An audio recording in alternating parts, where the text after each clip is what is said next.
Pro.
get ready to start in a couple minutes, so if our candidates can have a seat, we will be getting started soon.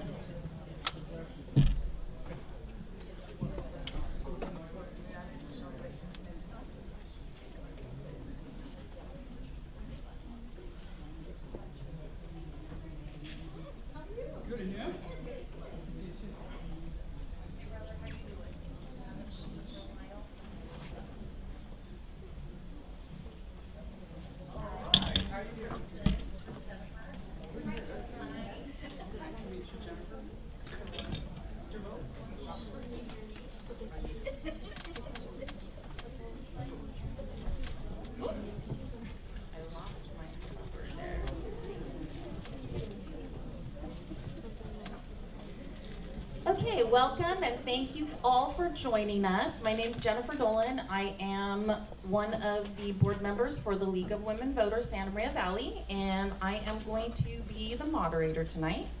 So I wanted to just talk a little bit about the league and our format before we get started. If you just are joining us, we do have translation available, so if you do need that, Yvette is right back there in the back. You can see her for a headset. Okay, so again, welcome, and I would like to, before we get started, thank all of our sponsors. We have them displayed up behind us, and we really appreciate all of the strong support we've had from throughout the community this year. I will talk a little bit about all the things we have outside, membership information, nonpartisan information about voting, etc., and I'll talk a little bit about that at the end. So as far as our format goes, the League of Women Voters kind of has a normal format. The League of Women Voters, a nonpartisan political organization, encourages informed and active participation in government, works to increase understanding of major public policy issues, and influences public policy through education and advocacy. The League does not support a specific party or specific candidates, although obviously many of our League members are very involved in the political process, and we do encourage our members to support the candidates of their choice. The League does not take a position. Tonight we are here for the Santa Maria City Council candidates for the 3rd and the 4th District, and we will be going through those in the following format. Each candidate will have 3 minutes to introduce themselves and explain why he or she is running, followed by each candidate having 2 minutes to address 2 different questions. We will rotate who we start with, the answers, as we go through so that everybody gets a chance to answer first. Following our 15-minute intermission break, hopefully many of you will have questions. The questions need to be submitted in writing, and we do have 3x5 cards, so if anybody needs those cards, or if you want to grab one right now, we can have somebody come by and drop one off so that you can write down your questions as you're listening. Some of the rules for our questions, we do like them to be the type that can be answered by all of the members. Those that are specific or seem to be attacking one or another candidate are not allowed. Obviously, profanity and other types of kind of vitriol are also not allowed. So once we have collected these, we will sort them out and try to get to as many questions as we can. Because especially we have such a nice large audience, which is exciting, but if you could hold your applause and indications of yes, I agree, no, I don't agree during the candidates' talking points. Remember that they are under a time limit, so if you start clapping and you can't hear what they're saying, you are using up their time.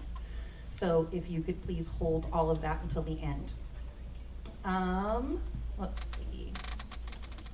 Did I forget anything else? Okay, well again, thank you and welcome. Again, I would like to thank all of our candidates for running. We are very fortunate in Santa Maria in our area to have so many people that are interested in serving our community. All right, are we ready? Ready. Okay. So we are going to start out, and I think I am going to start over here with Ms. Soto. So the first 3-minute period is for each of you to introduce yourself. The timers who are seated right here at the front will have a 30-second, a 15-second warning, and a stop. At the stop sign, I will pop up and cut you off. So that's kind of how it works. So Ms. Soto, if we could go ahead and start with you. Your 3 minutes starts now. Great. Good evening, and thank you all so much for being here. Thank you to the League of Women Voters for hosting us this evening. Again, my name is Gloria Soto, and I'm a proud Santa Maria product. I was born and raised here, born to immigrant farm-working parents who taught me the value of hard work and determination. Growing up, I remember the struggles that my parents faced trying to find adequate, affordable housing for us, difficulties putting food on the table, and also making sure that I had an adequate education. I am proud of the sacrifices that they made because thanks to them, I'm able to have this privilege of being able to run for an elected office. I see this as, again, a great privilege and something that I don't take lightly. I have been in the nonprofit sector since I graduated college. I breathe and live our community and hope to be of service, continue to be of service to others. I serve on the board of directors for Future Leaders of America, a tri-regional organization.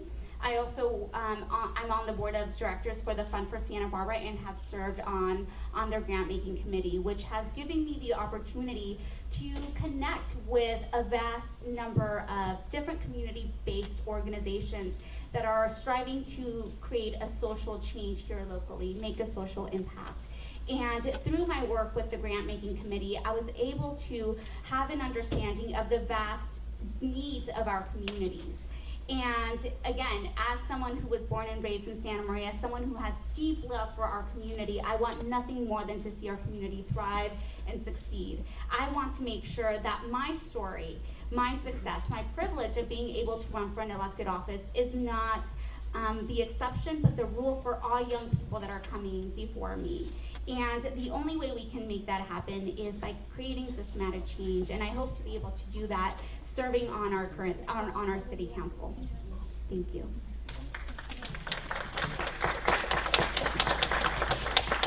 Dr. Moats. Good evening. My name is Michael Phillips.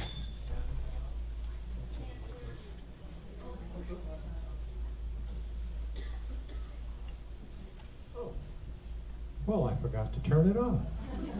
That can have consequences. Yeah, hi, my name's Mike Moats. I'm a current city councilman for the city of Santa Maria. I was born in West Los Angeles, and I pretty much stayed in West Los Angeles for the first 30 years of my life. I attended UCLA undergrad and also UCLA Medical School. When I was attending UCLA undergrad, we had free tuition. Imagine that. I sat next to Kareem Abdul-Jabbar in history class, and I paid 25 cents a ticket for mid-court tickets during UCLA's basketball dynamic run.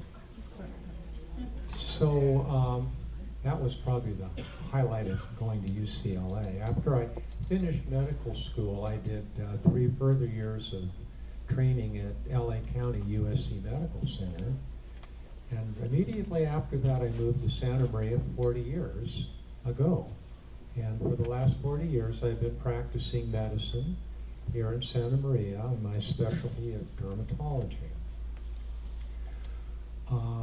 I am married. My wife and I are about to celebrate our 29th wedding anniversary. We have 4 children. It's a mixed marriage I brought into and she brought into, so we had 4. They all went to local high schools. We now have 7 grandchildren, 5 of whom still live here.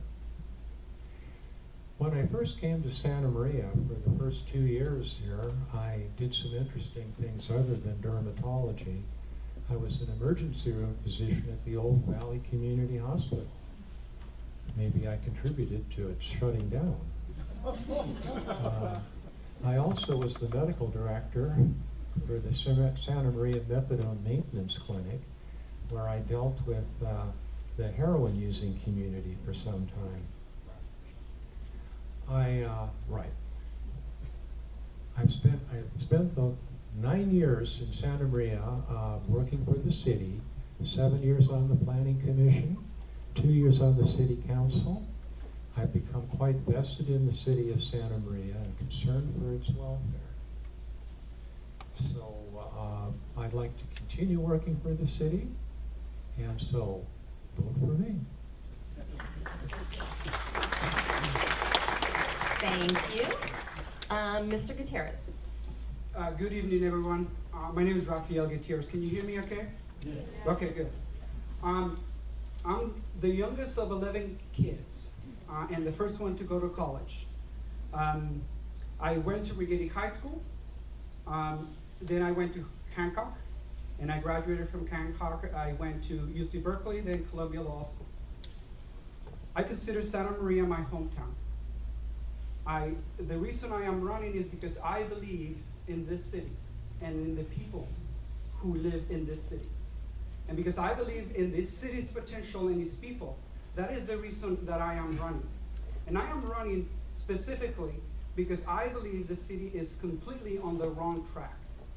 For the last 20 to 30 years, we have focused our efforts on completely the wrong path. We talk about revitalizing the downtown, and at the same time, we approve projects like hotels at the north end of town instead of encouraging to be set in the downtown area.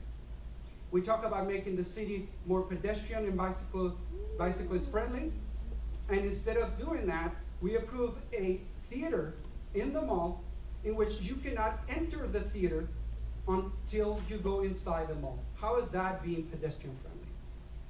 Now, instead of attracting good paying jobs that are offer good wages and good benefits, for the last 20 years, we have neglected job creation in this city. We depend entirely too much on agriculture.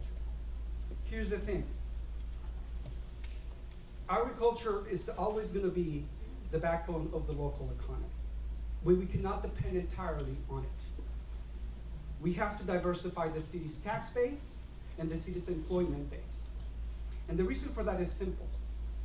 Take into account the fact that right now we're running at 8.5 million deficit, and we are in a booming economy, and that will tell you more than anything else that we're completely on the wrong path. What we're seeing is an increase in the cost of providing services, while the tax base is remaining stagnant. And so one of the basic functions of government, particularly city government, is to provide the environment for businesses to grow and thrive. And another thing that we're doing instead of focusing on that is we are approving shopping centers over by the edge of the freeway. The problem with that is this, is that every time we do that without countering the negative effects that those shopping centers have on the local merchants, the ones along Main and Broadway, we are basically killing the local economy. And that's why I am running. Also, another reason is the crime. We talk about fighting crime, and we don't approach fighting crime in different ways. Thank you. Ms. Waterfield.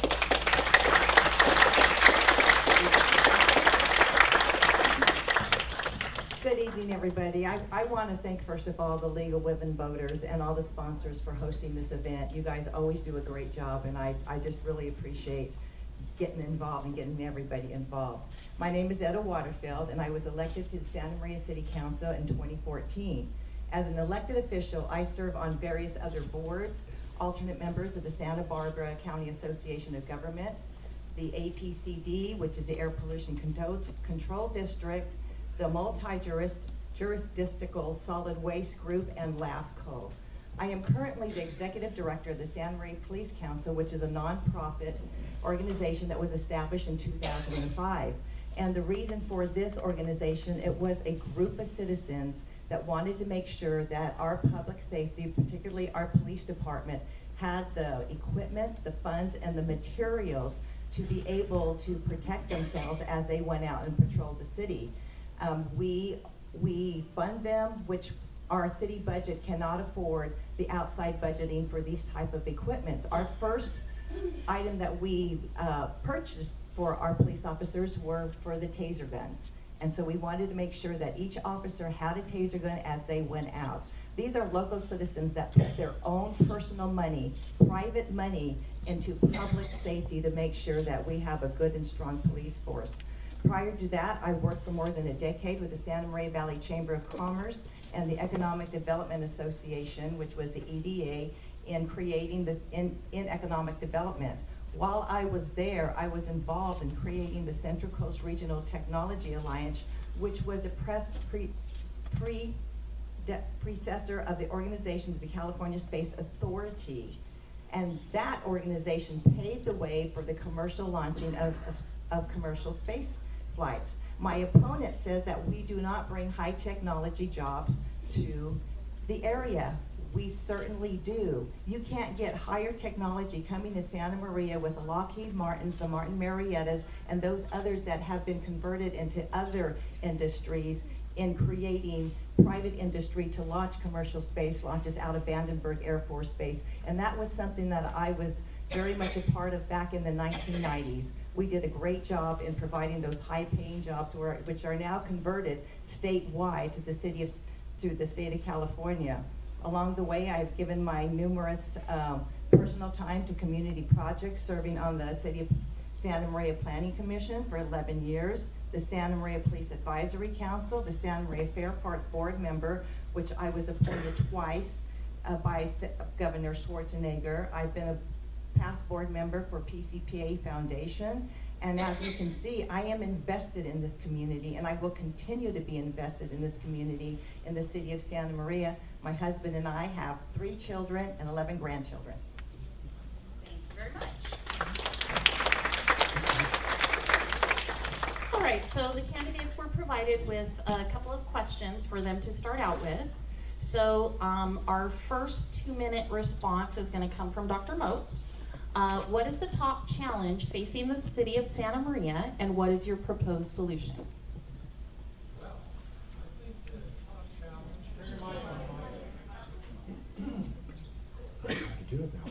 challenge. The top challenge for the city of Santa Maria is its financial integrity.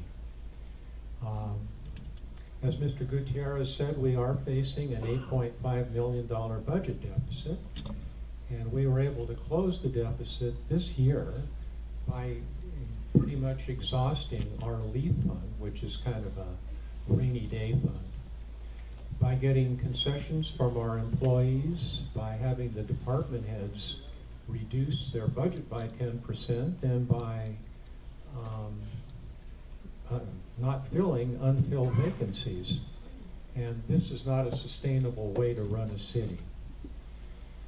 And this is true despite the fact that our income's going up. Our sales tax revenue's going up, our transient occupancy tax is going up, our property tax is going up. We're even doing well on the non-hazardous impacted soils.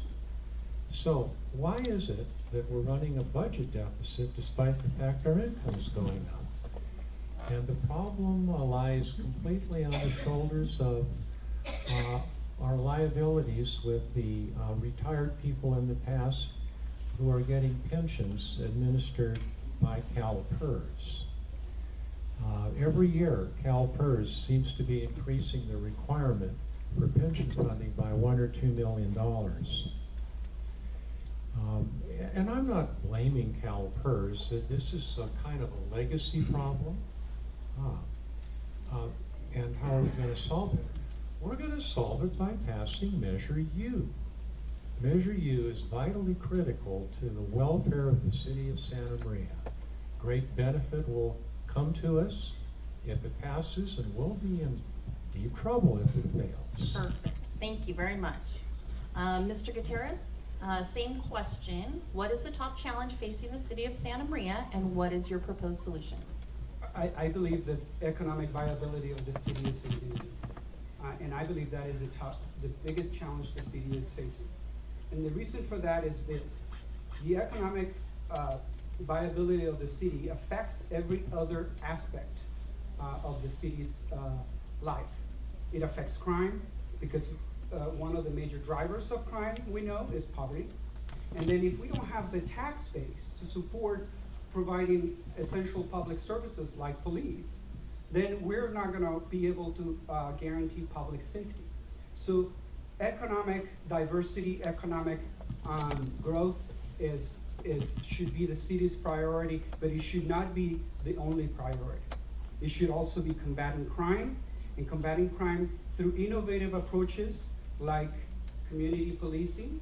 And I agree with Dr. Mose that one of the ways that we're gonna solve this problem is actually by taxing, increasing the sales tax, apparently. But here's the problem. We are having to increase the sales tax during an economic time when we not only are experiencing a booming economy, but we just approved a brand new shopping center. We're building brand new neighborhoods on the west area of Santa Maria. And how is it that we came to this point? I'll tell you how. We have disinvested completely in the city. We are not investing in making this city attractive. If you go to the average person on the street, they will tell you that there are not enough jobs. And that is backed up by statistics that show that in the Central Coast, Santa Maria is the city with the highest rate of unemployment. That I'm not making that up. That's a fact. Here's another thing. We are not encouraging enough companies to come and provide 21st century jobs, and we must do that. Thank you. Ms. Waterfield, let me repeat that once more. What is the top challenge facing the city of Santa Maria, and what is your proposed solution?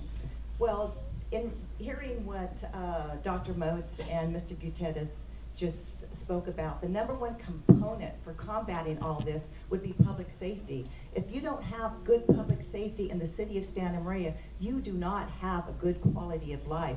You will not bring jobs to the Central Coast, nor to the city of Santa Maria. One main component that is very darn interesting that my opponent is so unaware of is that he doesn't realize that we fight with the state all the time. Sacramento has taken $55 million from the city of Santa Maria, just the city of Santa Maria alone. So we have to become very innovative in having to make up those expenses. So while we're doing that, we're working on public safety. We built a state-of-the-art police department. We're doing enterprise services within our police department with our server farm, with our IT. We have municipalities, we have clients, we have businesses paying us for their dispatch service to host their farms. You talk about innovative.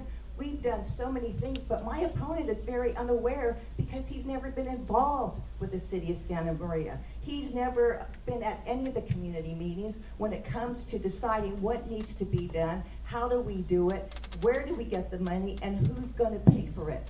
Measure U is one of the opponents that is one of the propositions that we must pass because of Sacramento and the $55 million that they have taken away from the city of Santa Maria. That affects every person within the city of Santa Maria, not just one segment, but everybody, all the way from housing to everything that you need to live.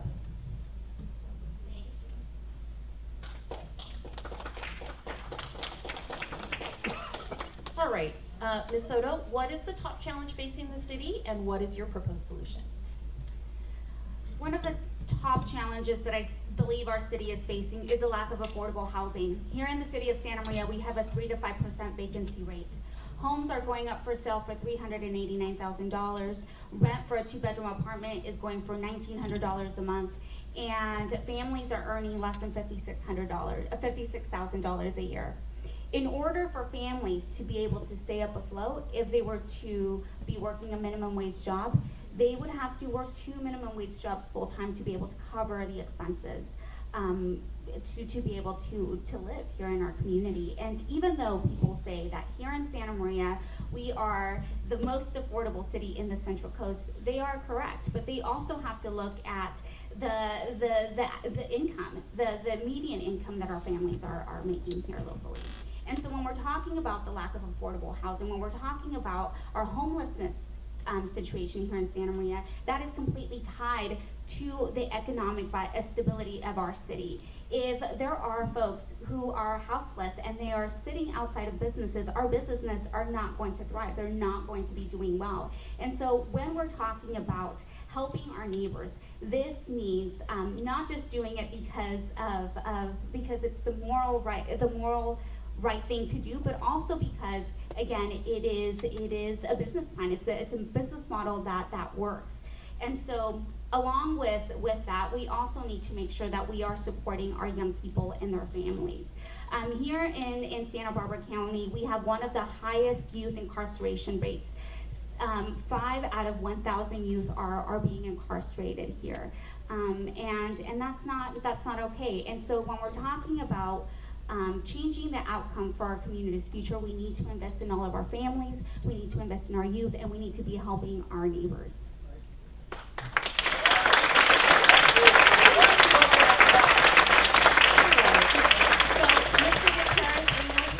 You on our next question. Again, 2 minutes per candidate. What makes your district unique, and how will proceeds from Measure U, if it passes, be used to improve your district? Well, to begin with, I'd like to say that I don't pretend to know what my opponent is doing. I think on my own. I guess I gotta turn it on. So here's the thing.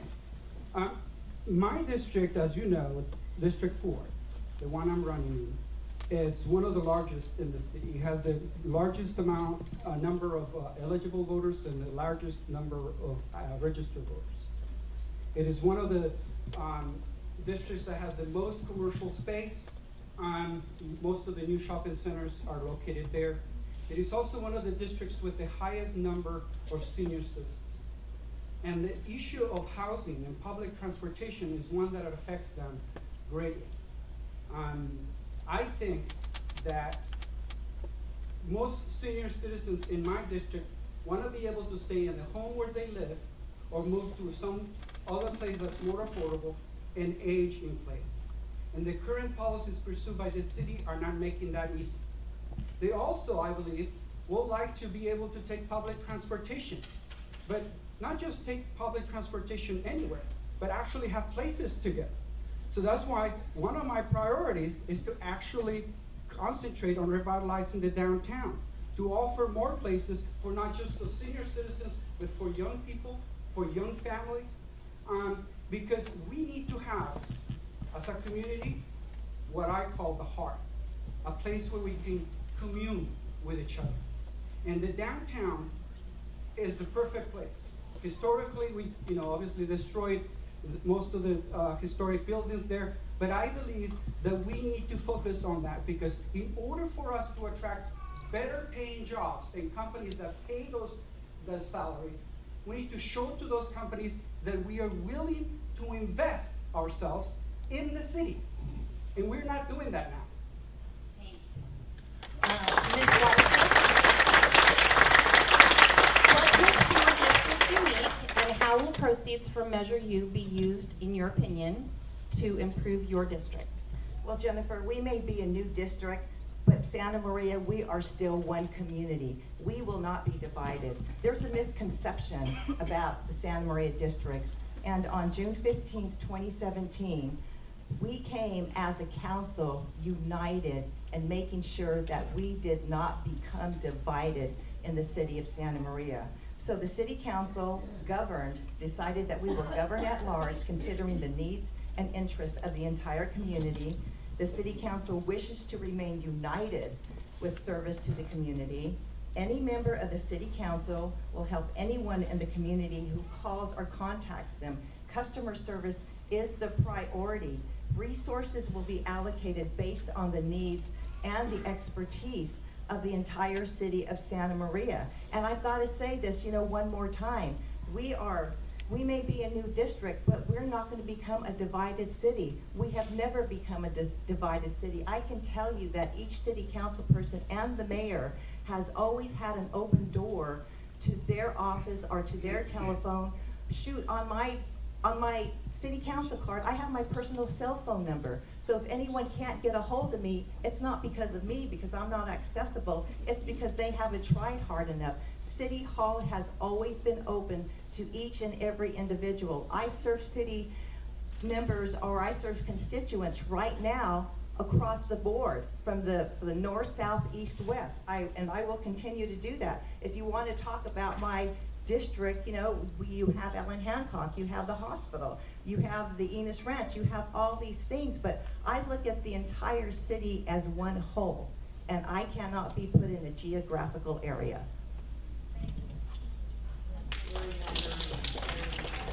All right, let's see. Sorry, I took my glasses off. Ms. Soto, what makes your district unique, and how will proceeds from Measure U be used to improve your district? My district is unique because over 40% of those who live in it are under the age of 19. And so when we're talking about Measure U, when we're talking about the extension of it, we're looking at $18 million that will be coming into the city. One of the things that I want to make sure is that a portion of those dollars that are coming in are being allocated to youth leadership, to youth development. Statistically, it is shown that the more young people are civically engaged, the more likely they are to complete their college education, come back to their communities, and take leadership positions here locally. Again, if we want to change the outcome for our community's future, it is essential that we focus our efforts in our young people and in their families. When you look at crimes, in 2015, we saw a surge of crime rates here in Santa Maria. Most of that crime, our youth were the ones that were being targeted. And 75% of all crimes that are committed by those who don't have a high school degree. And so when we're talking about lowering criminal activity in our community, when we're talking about creating economic stability, we need to invest in our young people. And it's essential that we invite them to the table. In Santa Barbara, they have a youth council committee. Why isn't it that here in Santa Maria, we can't have that?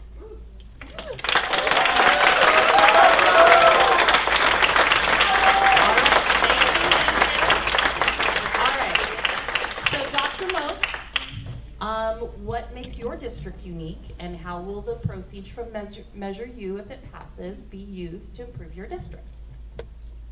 Well,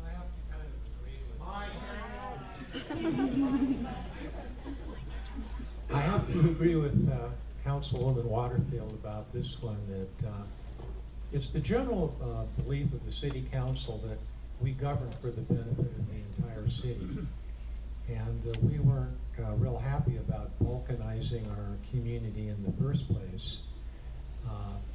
There wasn't a whole lot of support from the city council for districting, but we were kind of forced into districting because of a law called the California Voters' Right Act and the threat of litigation that we'd probably lose and would cost us a whole lot of money. Even so, the districting only succeeded by a 3-2 vote. And if you'll notice, I have the biggest district geographically.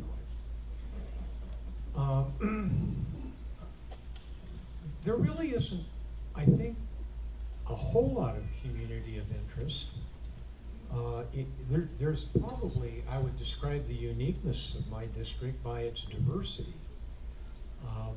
We have some of the wealthiest areas in Santa Maria in my district, and some of the most economically disadvantaged areas. We have the industrial park on McCoy and A Street, and we have the agricultural areas of Winsett Farms. We go from the Sheila Newlove district all the way down to part of Fox and Woods.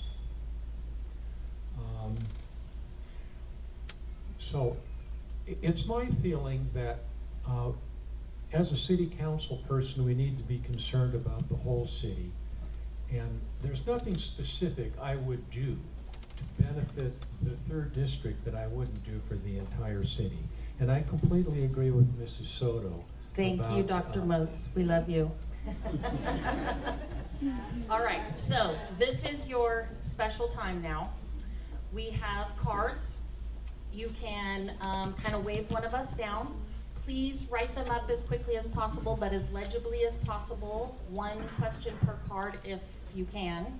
And we will pick them up and sort them and get to questions. Perfect. Thank you. Intermission.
No, I think it's one of the ladies. Oh, I didn't know if you needed to come by or anything. Oh, no. No, I'm okay. You're streaming it? No, I understand that the Wi-Fi and the internet here is difficult to stream with, so I'm recording it and I'll put it on later. Oh, okay. For the Times or? No, the public access. Oh, okay, nice.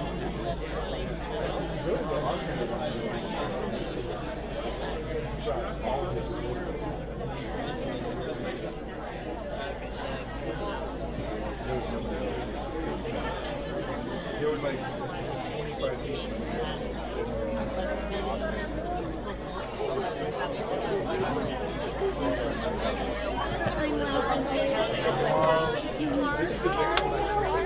Last chance to card. Hi, what's that? How are you? Good to see you. Good to see you too. Welcome back to the air. Yes. How's that going? You don't my teacher the MC Oh, okay, when is that? It'll be in March. Okay.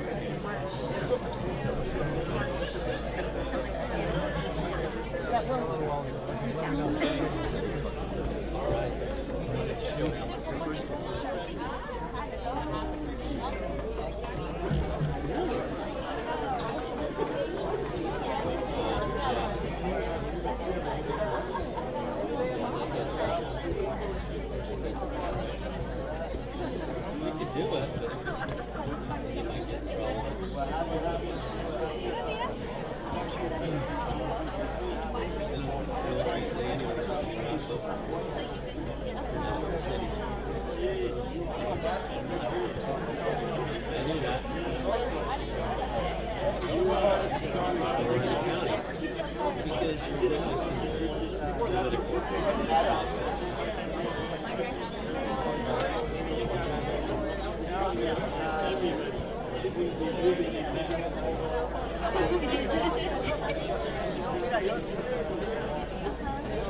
What's school going like?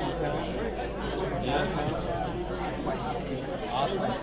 Fantastic. It'd be crazy. Send me an email. Have you seen the YouTube video on smart cities? What they're doing with those things? And there's a 3-minute video on smart cities and all the computerization of traffic, the autos, and it's pretty it's already full cities that are on board.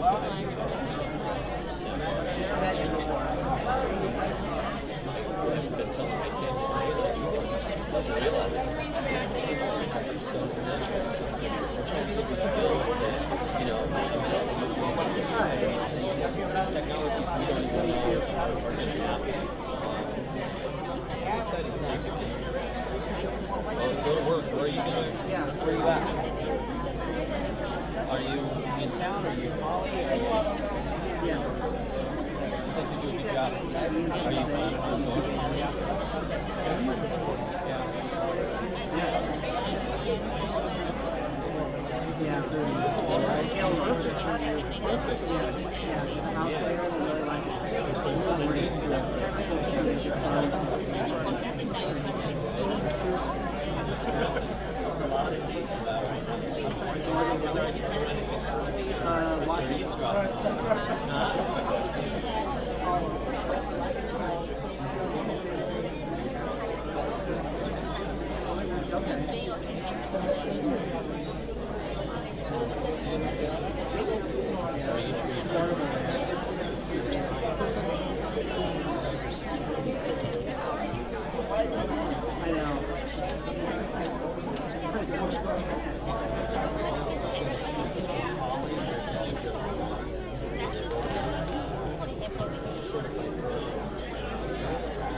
Does it give you an idea, like you're running a shot? The clip is going to stop? So then what do? Just wait for the ball to stop again? It's too bad. Yeah, this is actually the first time I'm using this. So far, so good.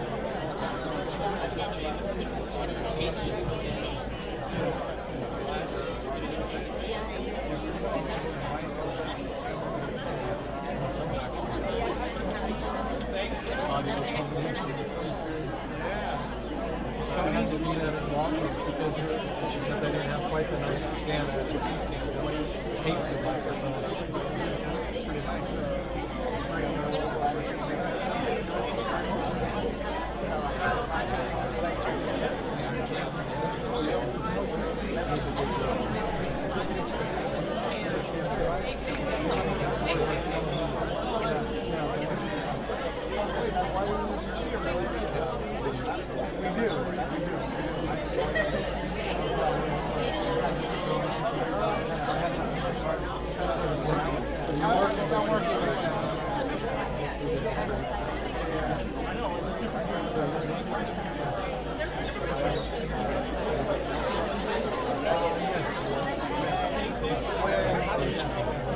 My daughter should be watching me because she's a second experience. Oh, wow. So she can pick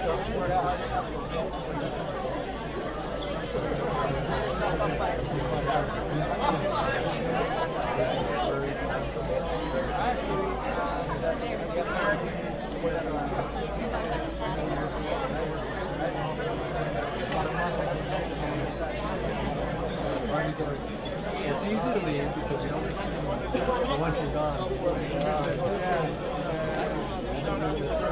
oh wow! Marketing, there's startups, so this is what I don't want it. I just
You know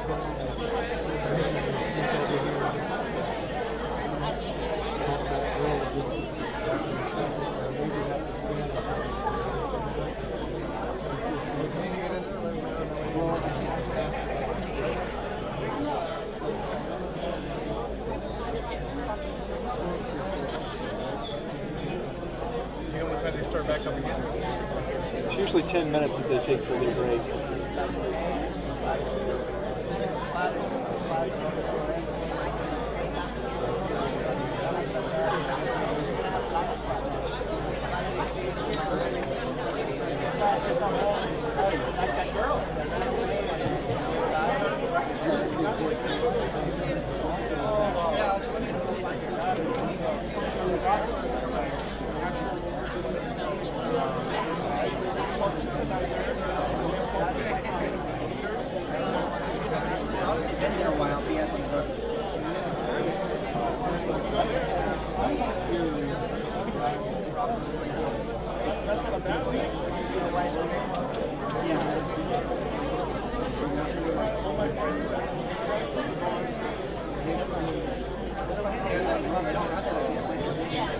All right, you guys, so we are going to get started again momentarily.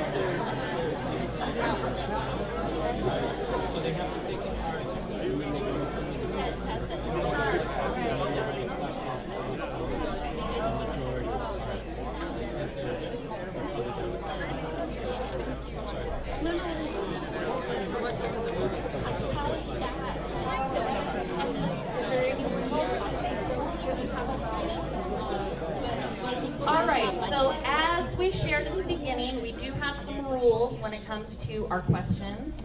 One of them is each question needs to be able to be addressed to each of our panelists. So again, we have a finite amount of time, so if everyone could please hold their applause until after the end, that means that we can get to more questions. If we can't do that, then there will be fewer questions asked. We will try to get to 5 or 6 different questions, but again, we need to leave 8 minutes for each question so that each person has a chance to answer completely and that we have a fair, yes. All right, so we will be starting with, who did I leave off with? Do I remember? Oh, I think I start with Ms. Waterfield. You're the only one that I didn't start with. Yes. Okay, perfect. All right, so we had quite a few questions that had to do with housing and the homelessness problem. And so we kind of combined that one. What ideas do you have specifically for working on the affordable housing and homelessness issue that continues to face our community? And I'll read it before each of you answers. So 2 minutes, thank you. Okay, I can tell you what we are doing in regard to affordable housing. In affordable housing, we have built numerous farm worker homes within the city of Santa Maria. We have, in the city of Santa Maria, 36% of our low-income affordable housing just in the city of Santa Maria. So when you become when you are the largest city of Santa Maria, you are going to provide the largest amount of housing to the city of Santa Maria as well. We're also including affordable housing as the mobile homeowners units as well, because these people are just very vital group of people that when a spouse dies, they are one retirement or one paycheck away of going into homelessness. So we've acquired a grant, and a part of that grant is that we're going to do preventive homelessness for people who are in the homes currently right now. We're working, I'm on the board with Home for Good, which is a nonprofit organization through the United Way. Home for Good is a great organization that will provide the transition of a homeless person into a home for good. Of course, there are going to be requirements that you have to have in regards to maintain a house and being able to go into one. We also work with Good Sam, we work with the Salvation Army for the homeless as well. And so this is something that I can't see this is something that are always continued to working with the homeless and with the affordable housing. You talk about affordable housing. This is something that's going to shock you. We've got a new development on Depot and Main Street. It's for about 75 units.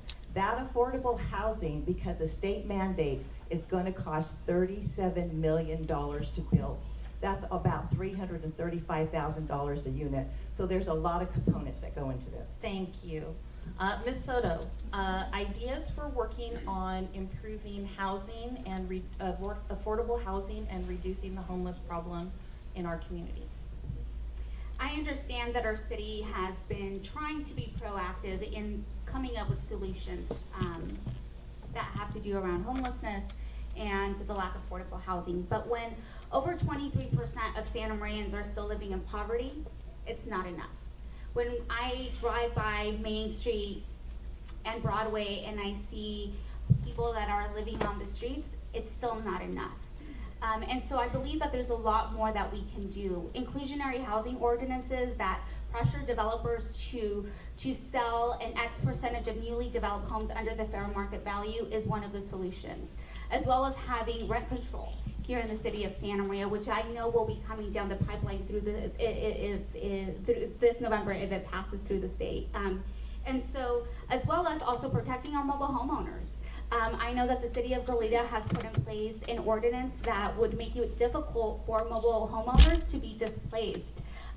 For instance, if a mobile home park were to close, they would have to pay a relocation fee to all of those who live in there. And so in a city where 5% of those of units are mobile homes, it's important that we are protecting all of them. And I agree. Home for Good is a great collaborative that is taking place here in the city, in the county of Santa Barbara. I know that there are 4 new affordable housing units that would be put in place. But again, when 23% of those who live here in Santa Maria are still living in poverty, there's a lot more than that we can do.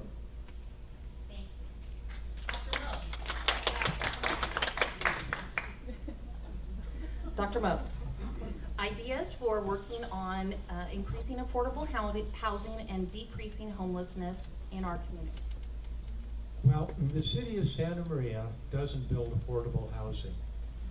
The city of Santa Maria doesn't own land, and the city of Santa Maria doesn't construct things. What we have to do is get developers interested in doing these things, which we can do by possibly rezoning things that are manufacturing or commercial now into R3 or high density residential, and by giving the developers density bonuses to encourage them to build homes that are less expensive. And when I say homes, I mean apartments. People who can't afford to live in apartments certainly can't afford to buy homes.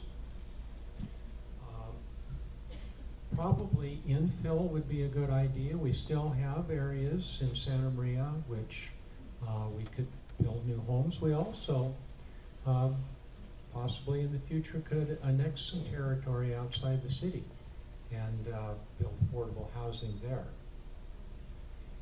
As far as the homeless problem goes, this is a real problem. And it's a problem certainly not unique to Santa Maria. It's probably much worse in Santa Barbara or San Luis Obispo. And the United Way and the city of Santa Maria are working together with the Home for Good that people have already mentioned. And we have, I think, about 85 or so unsheltered homeless people that live in Santa Maria. And Home for Good is making an attempt to relate individually with these people and get to know them and figure out their needs and try and get them transitioned into some kind of immediate housing. The most important thing is to house people immediately. Thank you. Mr. Gutierrez, ideas for working on affordable housing and decreasing homelessness in our community. Well, so the root causes of homelessness are varied. It can be mental health. Can you hear me? Yeah. Okay, good. The root causes, as I was saying, the root causes of homelessness are numerous. One of them is, mental health issues, drug addiction, and lack of opportunities in employment and education. Obviously, if we are going to address the issue of homelessness, we have to address all of those issues together. So when we provide housing, we also have to provide the support that the people who are getting the housing need in order to succeed, because there's no point in us giving somebody housing when they need just more than that just to hold on to that housing. So we have to work on all of those issues. So the way we do it is, one, we apply for every community development grant available out there so we can build affordable housing. Part of the problem of homelessness is the lack of affordability in the city. We have the lowest real estate prices in the area, but yet we still have unaffordable housing. And the reason for that is because we keep building single family residences instead of building more condominiums and apartments.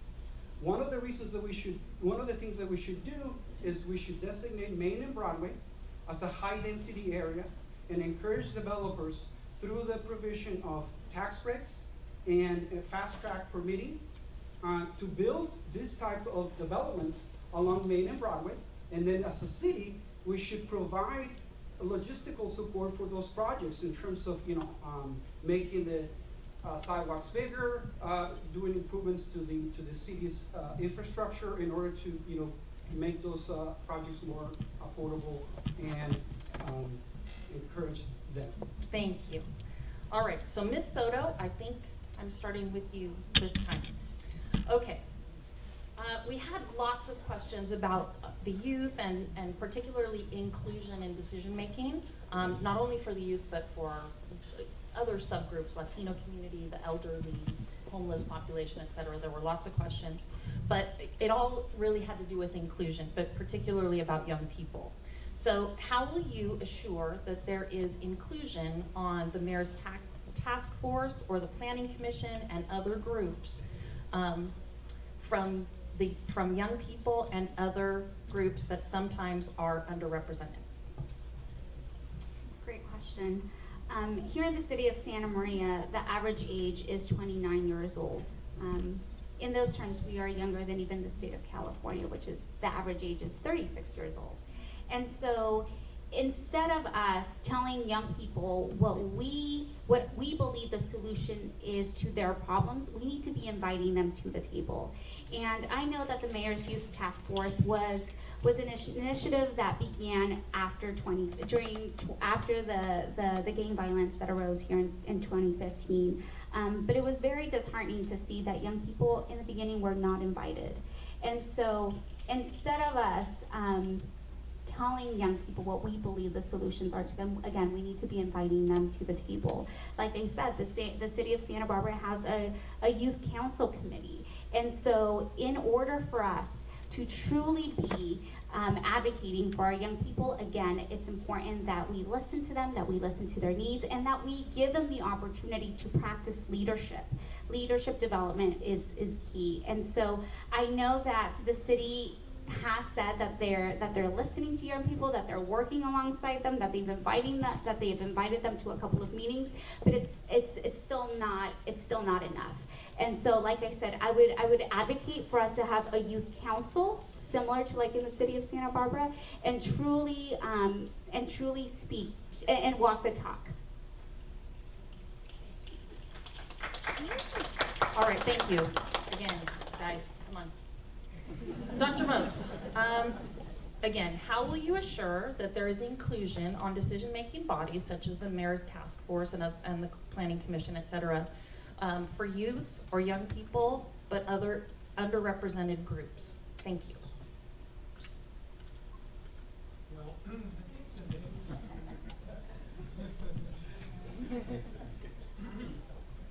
The Mayor's Task Force, what its intent was is to bring together some decision makers, creating what we call a technical component, where members of the city members of faith-based groups, community organizations, and the police department to get together and try and figure out some ground rules about what they thought we could do to improve the situation of our youth and to give them optional decisions that they could make that would be more positive for their lifestyles. I don't really see why they couldn't be included in the process. And after the decisions were made, I don't know if they've all been made, then it devolved to the actual providers of the services, such as the Boys and Girls Club or the YMCA. And I gather that certain segments of the community felt underrepresented. And I can be somewhat sympathetic to that. I think they should have a seat at the table.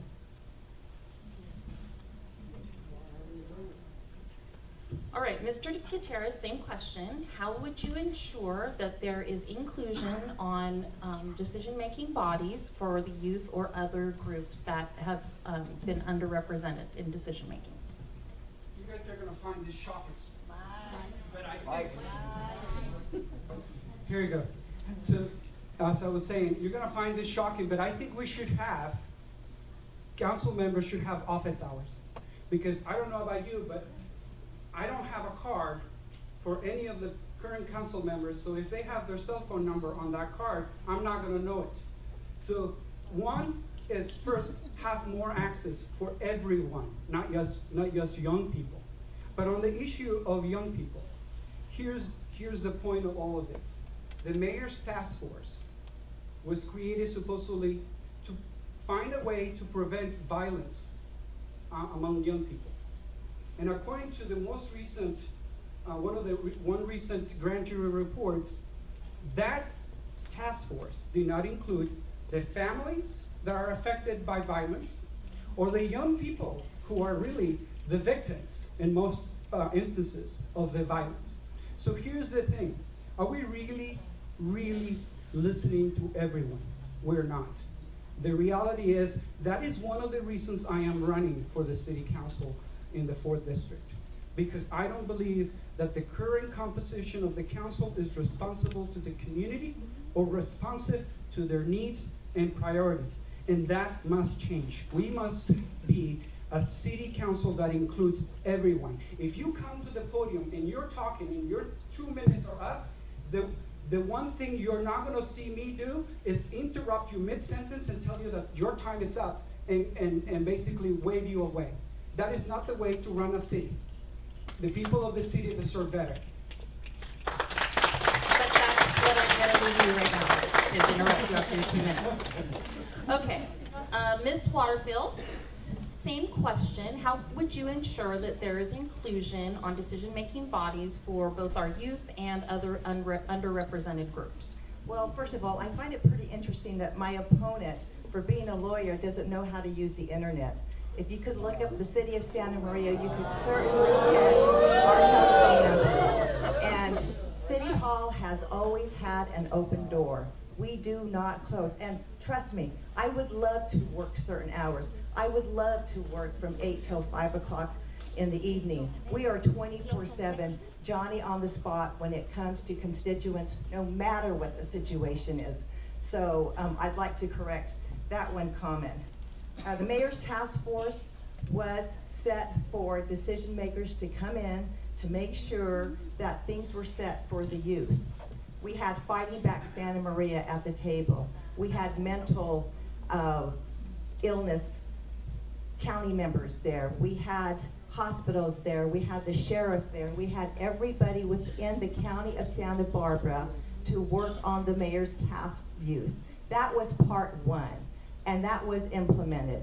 We have so many programs in regards to the youth. Abel Maldonado Youth Center has created so many programs in regards to what this whole task force initiated in regards to keeping youth busy, to keeping youth off the street, to making sure that we had everything set up for them. CDBG money was also designated for this. Part 2 is coming, where the mayor will go ahead and start to bring in the kids after all of these decision makers have put in place programs for them. Then they'll have the opportunity to come in and say what they would want to work through and what they wouldn't want to work through. Thank you. All right, Dr. Moats, I think you're next. There were also several questions about development and economic development. One of them was, what specific thing would you do to attract higher paying jobs and industry to our area? Well, you have to provide an environment for these things to occur. And among the things would be the issue of personal safety. People have to feel safe in the community. I think prospective employers would like a community where there were educational opportunities. And we've worked on that a little bit now. Allen Hancock College has just made a deal with Laverne College to provide, as most of you know, 4-year degrees in public administration and business administration. And I think that's nice.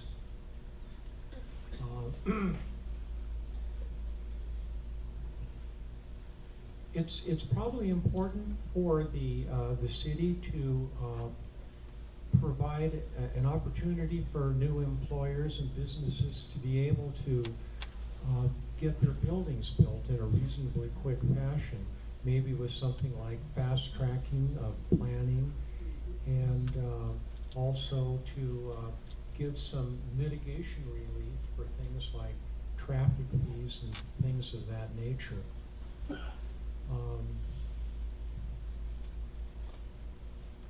So I think that's probably about it. Mr. Gutierrez, what specific things would you propose to attract higher paying jobs and industry to our area? Well, to begin with, we must have, can you, everybody hear me? Yes. Okay. We must have a business enterprise office within City Hall that all it does basically is go after businesses. And businesses that pay higher wages, businesses that are 21st century technology businesses that can help us become competitive in the marketplace. Now, one of the ways that we do that is, one, we offer tax incentives for them to come to the city. After all, getting 25 cents on the dollar is better than getting 0 cents on the dollar. One of the things that we have to do, though, is make sure that the businesses that we're attracting are the kind of businesses that are going to provide those jobs that are going to sustain the economy. No more cheap retail. That's one of the things that we have to be very careful about. The other thing is that it is great that Hancock is offering 4-year college degrees, but I think we can do one better. There's been a lot of talk in this community about attracting a California State University campus to Santa Maria. And let me tell you, that would go a long way towards diversifying the local economy, and it would also, guess what? Train our kids, educate our kids to then have the jobs that we are going to attract. Here's one of the things that, here's the first thing that as an employer or a company CEO asks is, what kind of tax breaks am I getting? The second thing, though, is what kind of a environment are you offering my employees? Because after all, they're going to have to bring those employees with them. Well, here's the thing. What do we have to offer them in terms of quality of life right now? Very little. Great weather, great shopping apparently over by the freeway, but nothing else. Everyone, when you think of going somewhere to entertain, some of you, the last thing you think of is Santa Maria, and we need to fix that. Thank you. All right. Ms. Waterfield, what specific things would you do to attract and encourage higher paying jobs and industry to our area? Well, what the city of Santa Maria is doing now is we are not putting more layer of government on our city by having in-house economic development. We do that through the Santa Maria Valley Chamber of Commerce, which is the Economic Development Commission, and they have been out there doing a great job in regards to that. As far as the SCU University, you talk about economics, but yet you want these kids to go and have a huge debt for the same degree you could get for Laverne University. And that is just not economically feasible for that. Not only that, but we're also attracting a medical school to the city of Santa Maria. We have been working 24/7 in regards to acquiring a lot of these components that will allow the quality of life, that will allow you to stay close to home, go to school, get a 4-year degree. If you want to become an OP doctor, if you want to become a nurse practitioner, you can do that right here in your backyard. You don't have to go out and spend money on your housing. We have it right here, right where you live. And so economic development is something that we have done for many, many years in the city of Santa Maria. You look at our industrial area. We have Mind and Body. Mind and Body is a high-tech company that moved here from San Luis Obispo. You talk about starting pay for them is about $60,000 a person. I don't think any one of you would turn something down like that. We've got FedEx that has come in and paying higher jobs. People look at cheap retail. People make a good living off of Costco, people. And so I'm just, really astounded by how we talk about cheap things here in the city of Santa Maria. Thank you. Ms. Soto, what specific things would you do to attract higher paying jobs and industry to our area? Thank you. One of the first things that we need to work on is revitalizing our downtown, and I know that that's something that our city has been saying that is a priority, and it's essential that we are proactive with that. When those executives are driving through our city, we want to make sure that they can envision themselves raising their families here. And so in order for us to bring robust, high-paying jobs to our city, we need to make sure that this is a location where, again, they can envision living here. In addition to that, I think that there's a lot that we can do in partnering with apprenticeship programs here in Santa Maria. They do a fabulous job of training individuals, and not only that, but as they're training them, they are paying them a living wage.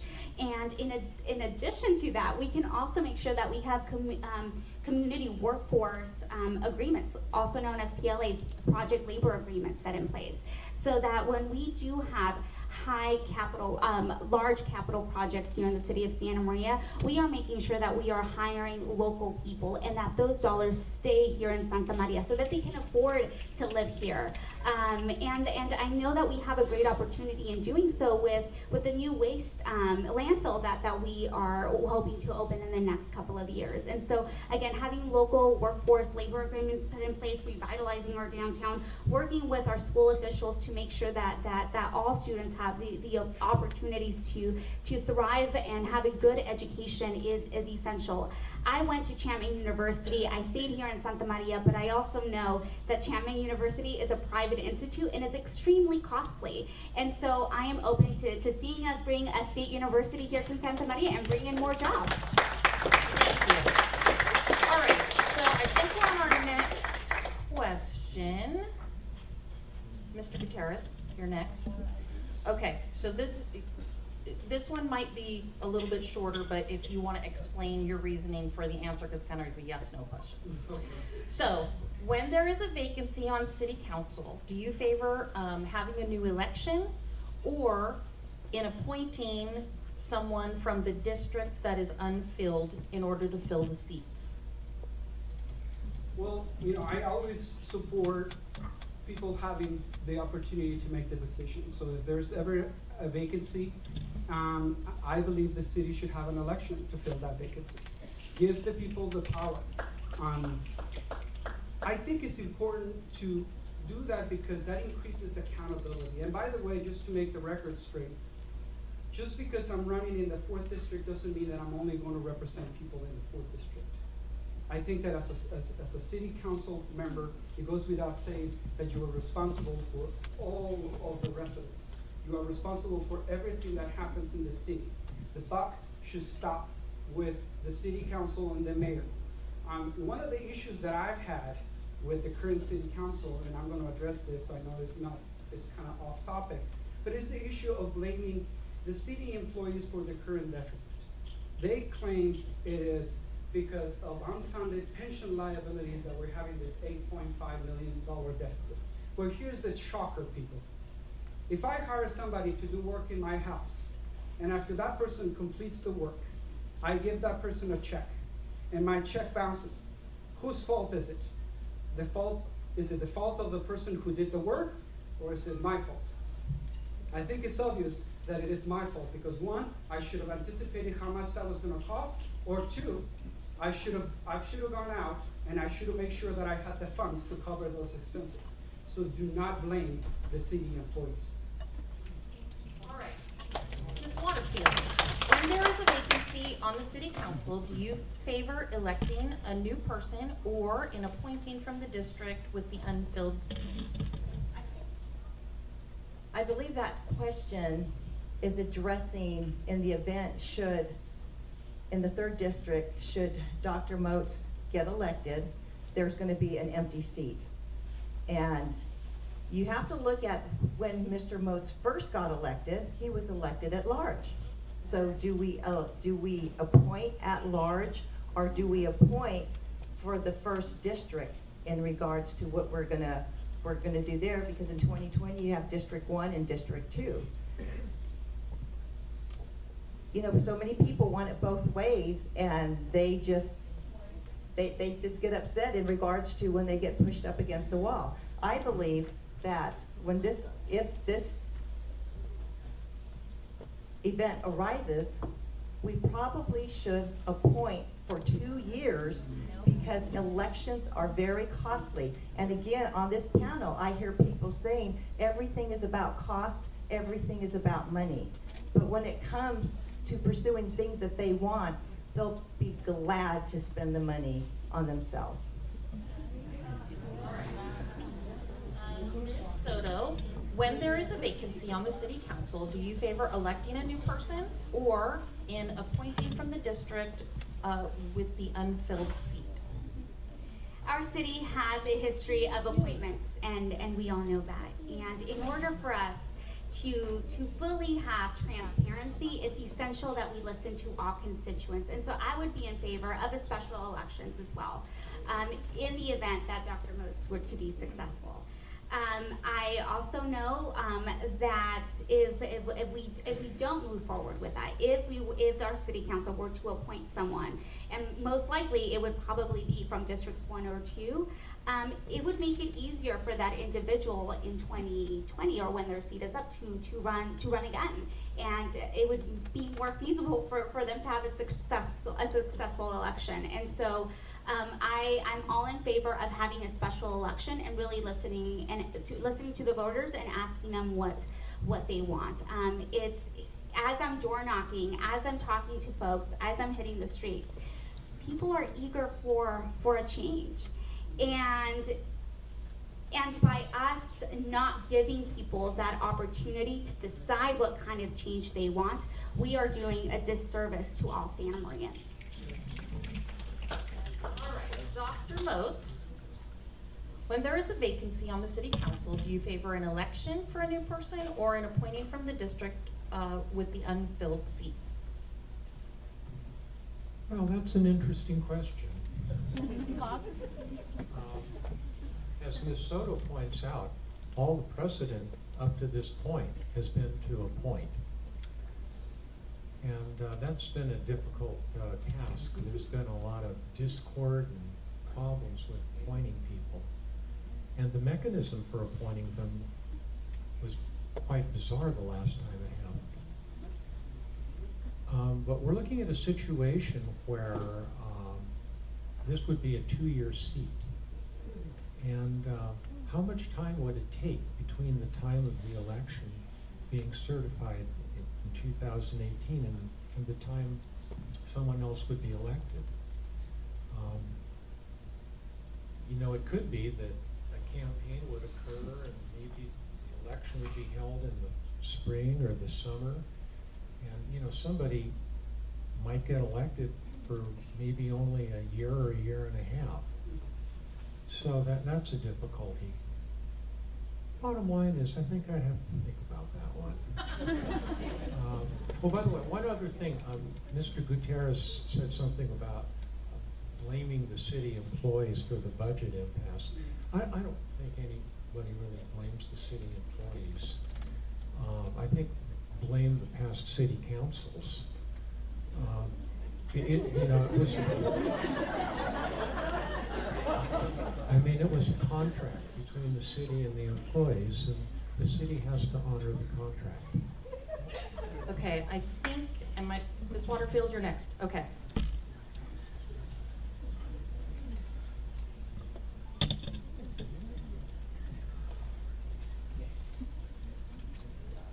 All right. What role, if it has one, does the marijuana industry have as a possible funding source to improve the city's budget numbers? It doesn't. And again, you don't always have to use your whole 2 minutes. You can. That's my answer, it doesn't. All right, Ms. Soto. Yes. My understanding is that Measure T passed with over 75% of Santa Barbara County voters being in favor of it. And so when we're talking about bringing in revenue to the city of Santa Maria, I am open to having an ordinance of marijuana here in the city of Santa Maria. Santa Barbara County, in my last conversation with our County Board of Supervisors, Steve Lavanino, he mentioned that he believed it was silly for our city not to have an ordinance. The County of Santa Barbara is expecting over $25 million in revenue, and part of that revenue, the first $7 million, will be going towards making sure and enforcing that it doesn't land in the hands of young people. And so I would be in favor of actually having a first percentage of those funds that would be coming into the city, turning them over to youth development and leadership programs in our city. By us not having an ordinance here in Santa Maria, by us not selling it here in Santa Maria, it's still going to be here in Santa Maria. It's just that folks are going to be going to unincorporated areas of Santa Barbara County. They will be going to San Luis Obispo County, generating revenue there, and then bringing it into our community. And so when we're talking about the cost associated with having marijuana here in Santa Maria, I mean, it's still going to be there. We're just not getting any of the revenue, and I don't think that that's very smart of us to do.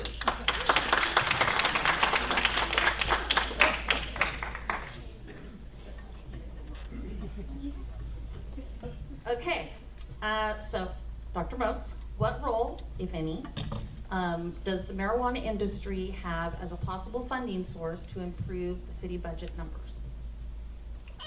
Well, that's a very interesting question. Expectations of revenue sometimes aren't met. And there are expenses involved too, because the city of Santa Maria would have to develop a bureaucracy to deal with this. Right now, if somebody needs medical marijuana, it can be transported to them from outside the city. I think one thing you need to remember, if somebody really wants marijuana, they can plant it in their backyard. And I think everybody in Santa Maria can, if they want, have 6 marijuana plants. And those plants get pretty tall. I wonder how they picked 6. Why not 3?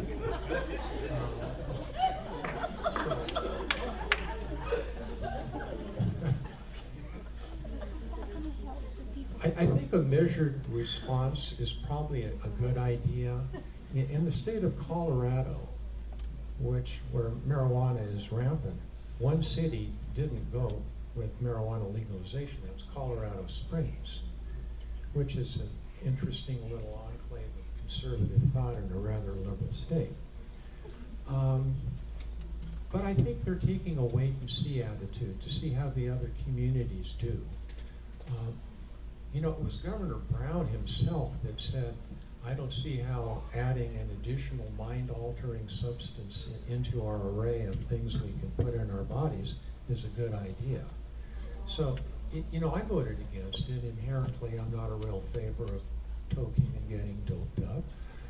But other people like it, and so, you know, if it looks like the city could make a ton of money off it, then I'm for reconsidering it. Thank you. Mr. Gutierrez. Gosh, you know, if my sainted mother may her soul rest in peace was here, she would We probably won't tell her. throw this shoe at me for saying this. But here's the thing. I think my job as a city council member is not to veto voters. They've already selected and elected to legalize marijuana. I think that the best the city can do is to regulate it heavily, but to allow the sale of it, because frankly, the use and the sale of it is gonna go on. And the only thing that's gonna happen is that we as a city are gonna lose revenue. Revenue that could be used, get this, to educate our children about the dangers of drug use. How about that? We could use some of that money too to revitalize that town, okay? So we can't be, at the same time that we can't be beggars and choosers, we have to do it in a way that makes sense for the city. And we do it in consultation with nonprofits, with the various agencies that know more about, how to regulate this type of sales. And then we just regulate it. And we regulate it heavily. And when those who are selling it are not following the regulations, we shut them down. And that's it.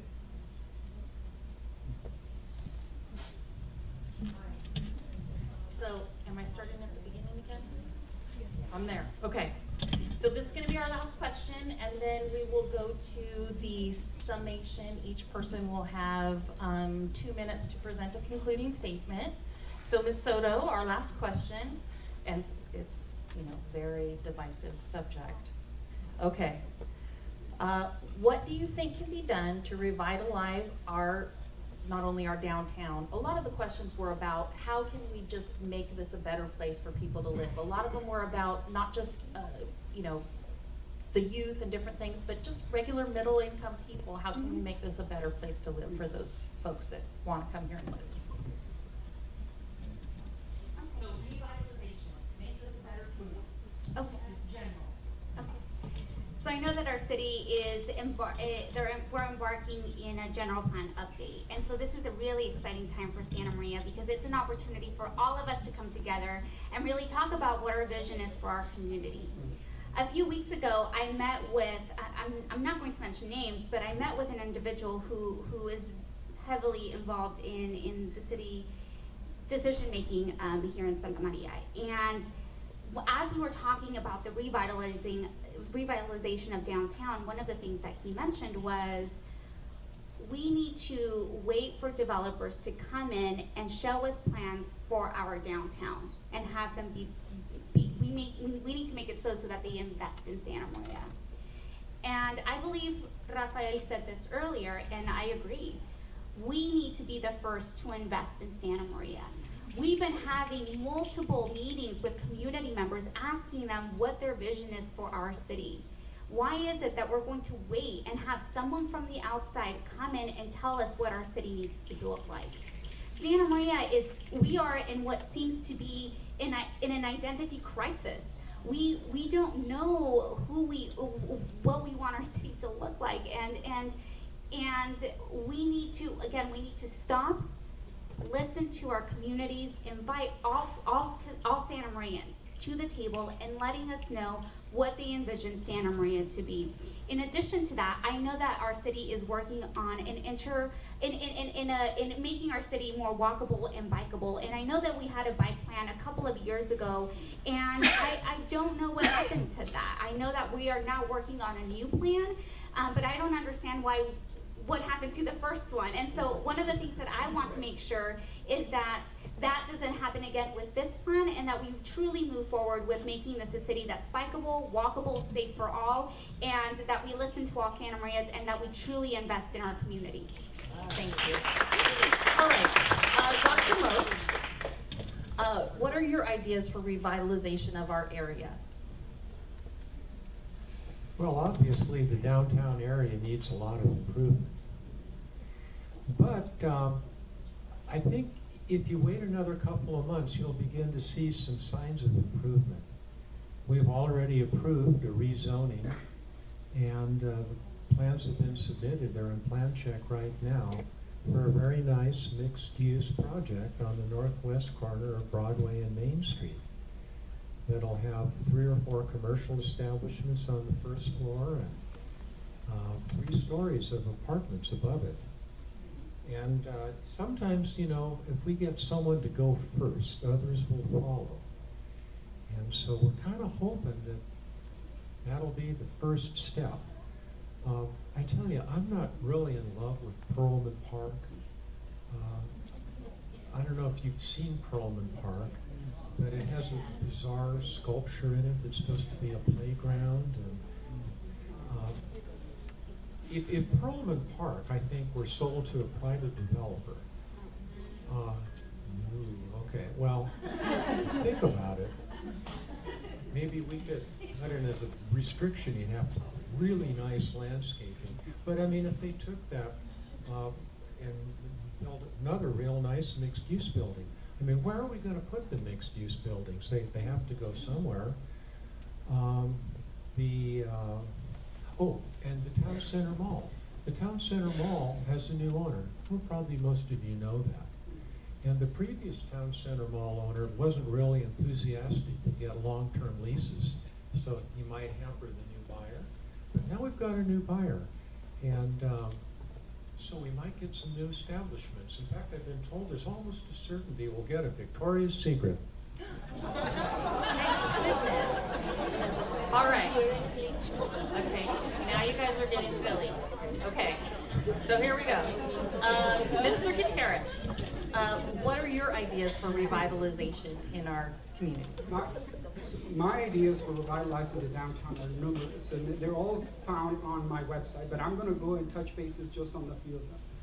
We had a downtown redevelopment specific plan for quite a number of years now. The problem is we don't follow that plan. In the meantime, while that plan was in force, we approved a new shopping center over by the freeway when, according to that plan, we were supposed to encourage new retail to go into the downtown area. So we're not following that plan. Another thing that we did is we approved the building of a theater right on the corner of Cook and Broadway a few years ago. And there's not a single entrance to that theater from the outside. So according to the plan that we had, the downtown specific plan, we were supposed to make the downtown more pedestrian friendly, more bicyclist friendly. How is that working? Another thing that we did is we approved a hotel at the north end of town. So here's what happens when we do that. Hotels were supposed to be part of the component of the downtown revitalization. Why? Because they increase foot traffic and they attract people to the downtown area.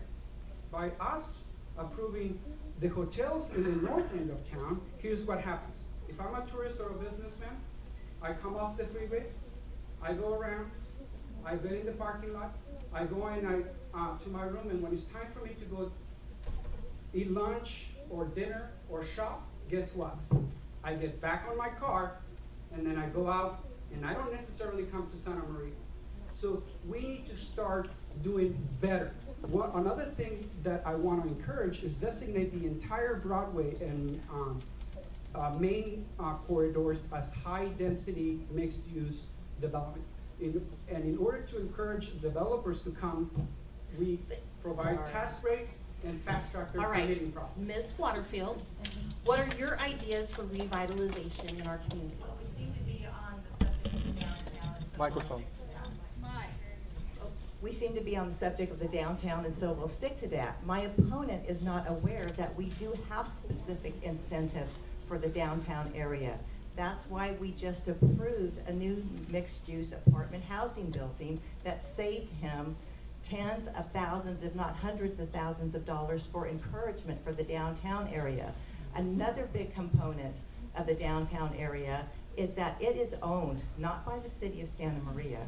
It is owned by Caltrans. Main Street and Broadway are state-owned highways. So anything that you have to do has to go through to get their approval.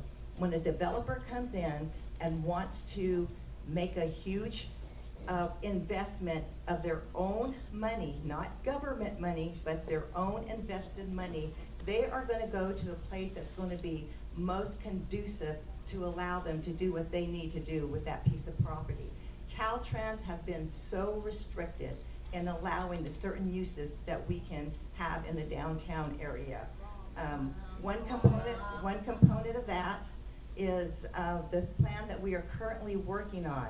We received a $350,000 grant from Caltrans to produce a plan. That plan went through, we had a public meeting, which we brought a lot of people in to pick out the decor for what we wanted. We submitted it back to Caltrans. Caltrans said, I'm sorry, we wanted a conceptual plan. This is too detailed. Now we're gonna have to do traffic studies. So it's not that we are not working on the downtown plan, it's that we have issues with Caltrans that keep on hampering our city. So if my opponent was aware of all of these issues, he would know what was going on. Thank you. All right, so we are going to move on to our kind of final concluding statement. So each candidate will have 2 minutes, and it just kind of to wrap up and leave us with some final thoughts, and we will start with Dr. Moats.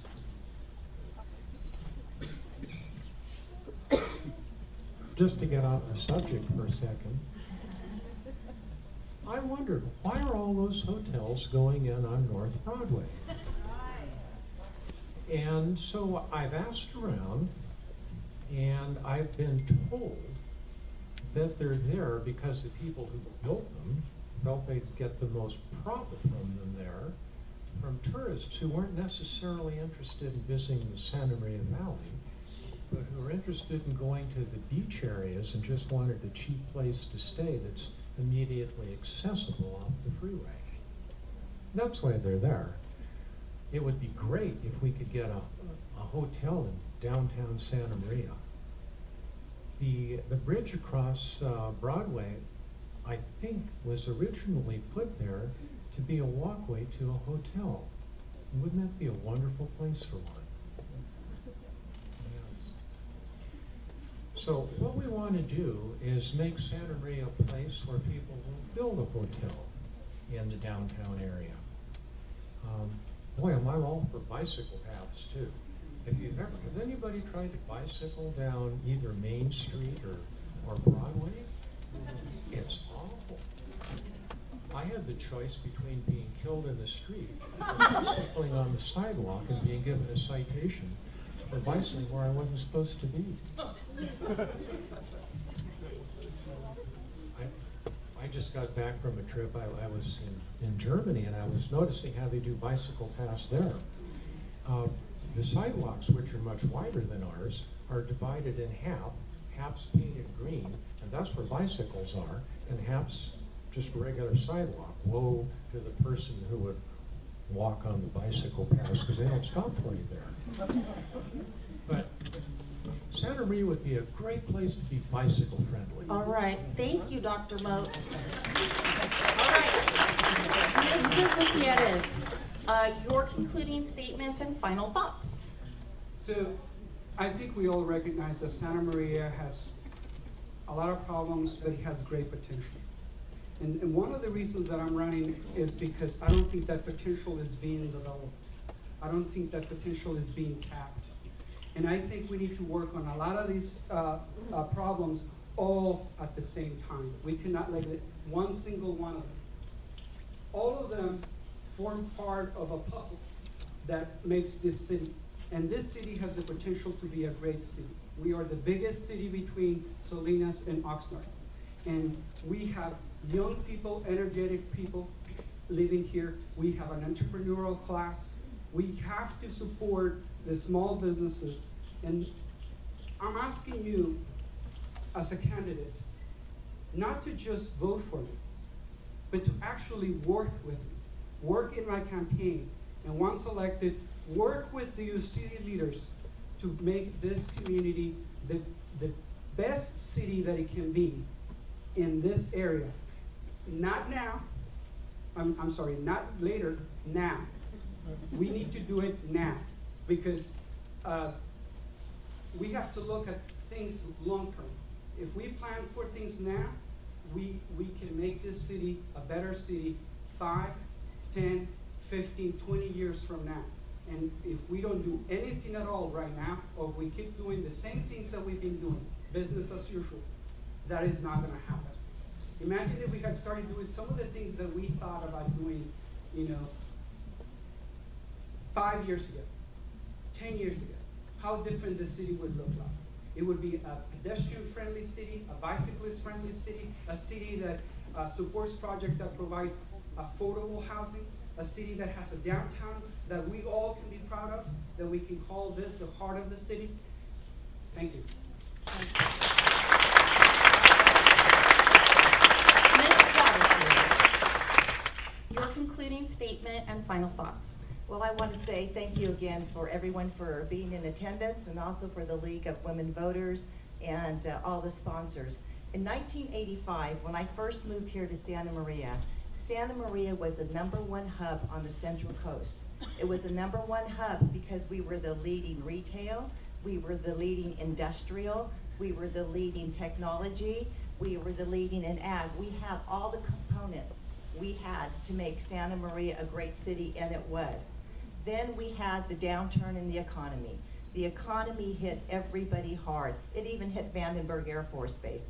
That's why we started the commercial launching effort over at Vandenberg Air Force Base, which ended up being a huge success. We always kept on developing new progresses in regards to helping Santa Maria grow, and which we did. We came out of a huge economy deficit when back in 2008, 2009. But what the city leaders did at that time is that we had a huge savings account, and we were forward thinking. We were so forward thinking that we ended up purchasing a building for our police department that Lockheed we bought it from Lockheed, they ended up leasing it back to the city of Santa Maria, which helped pay off that huge lease. We did all of these types of money-saving structures. The city of Santa Maria is not in debt for any building. Everything we've done, we paid as we went along. I hear a lot of new government needs to do this, new government needs to do that. We don't need to go in debt. We need to pay as we go, as we always have. And as a City of Santa Maria council person, I will guarantee that I will move forward with paying as we go, so we do not get in debt. We cannot overspend what we don't have. Thank you. All right, and finally, Ms. Soto, your concluding statement and final thoughts. Thank you. Again, thank you to the League of Women Voters for hosting us. Thank you to all of you for being here this evening. As I mentioned earlier, I am a proud product of Santa Maria. I was born and raised here. I completed my entire college education here, and I am a homeowner and resident in the Westgate neighborhood. I've always had deep love for my community, and one of the things that I want to make sure that happens this November is that we are reaching out to all Santa Marians, and that all Santa Marians are heard, all Santa Marians are spoken to, and again, that all Santa Marians are invited to the table. I want the decisions of our city government to be made hand in hand with all constituents and in full transparency. I want us I want our city government to be reflective of the kindness and compassion of everyday Santa Marians, and I feel like that's what's currently lacking, and we can do a better job of that. In a community where over 70% of individuals identify as Latino, I don't understand why we don't have interpretation services at our city council meetings. Open door policy. Why is it that our city halls are closed every Friday? Why is it that the lights are turned off every Friday? We need to make sure that we are accessible. We need to make sure that we are there, and we need to make sure that we are being held accountable. I want to see all Santa Marians partaking in our government, and the only way that we can do that is by reaching out and talking to them. And so that's what I'm looking forward to doing if elected this November.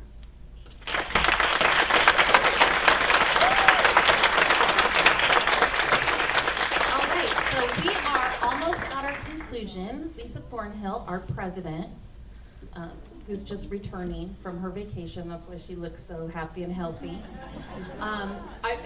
We want to thank all of you for participating and all of you for participating. This is democracy in action. So it only works if everybody's here doing their part. And it really doesn't work if we don't have candidates that are willing to come forth, serve, make the hard decisions, argue, and figure out what's best. So I'm gonna let Ms. Thornhill kind of finish us up and remind you what all types of things are sitting out in the lobby for you.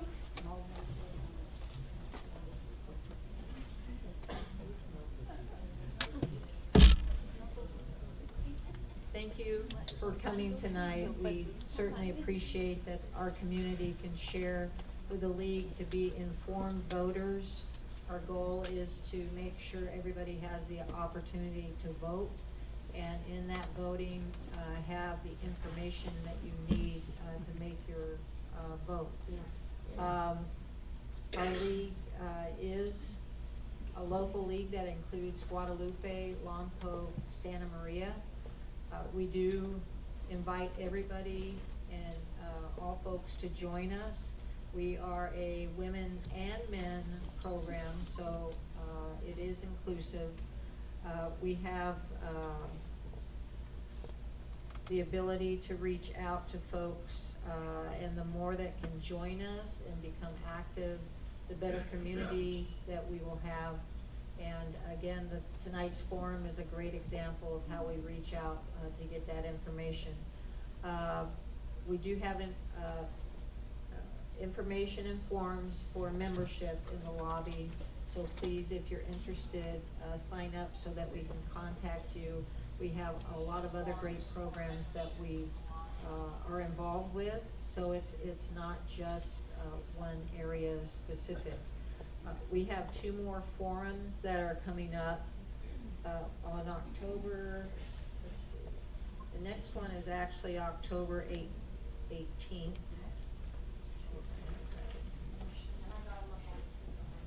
Well, thank you. So the one on October 18th, that's Thursday, it will be the Santa Maria Joint Union High School District, 6:30 to 8:30. And that will be here again in our supervisor's boardroom. And then on Friday, October 26th, we have a Santa Maria Bonita School District candidate forum. And that will actually be at the Boys and Girls Club, which is on the northwest side of town. Our information is available on our website as well. And I think that's all the specific information. The league has switched to a much easier format for folks to be able to access registration and voter information. It includes information on where to vote and how to go about with the ballot. So this information is up on the screen, so feel free to contact this website, because this includes the voter education and information about the measures that are up for both state and local, as well as candidate information. So other information that you didn't get tonight will be available.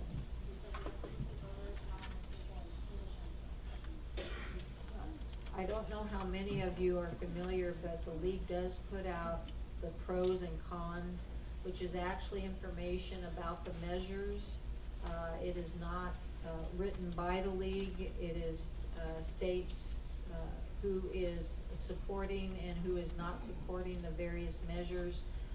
Apparently we have those available out on the table. If you've ever gone into vote and you start reading the measures, a lot of them are very complex. So if you have the opportunity to read prior and get that information, it will make your voting easier. And it is English and Spanish. All right. Thank you very much.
Me too.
minutes. Yeah, standing the entire time. It's just, this is my 5th one now for the election season, so I think I'm being vigilant on finding myself a chair.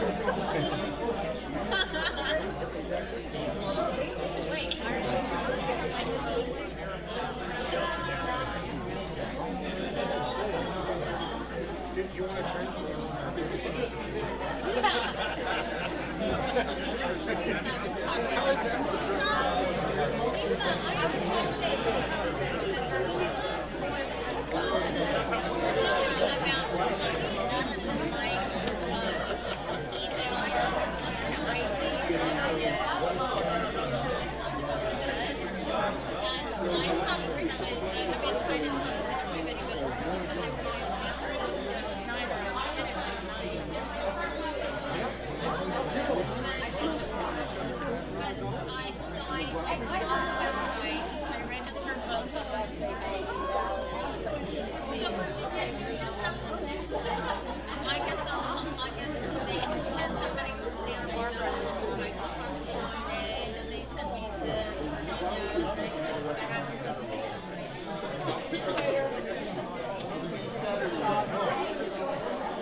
I was envious of the clear picture getting in the computer screen. Well, it looked all right on that, but the stream is okay. I just had to make it so small. It just this room is awful. The lighting in here is nice. The lighting in here is very good. That's true. That's very cool. I was when we were working over in Orchid Junior High, gymnasium. That I had my microphone stuck right on the grill of the amplifier of the speaker, and that kept the reverberation down. But it was just overdriven like heck. I need to do something better because I was using my shotgun mic. Yeah. So I would have to turn it up to hear them and then turn it way down and people started clapping. So it's never what you want it to be. Yeah, that's true. It's never right.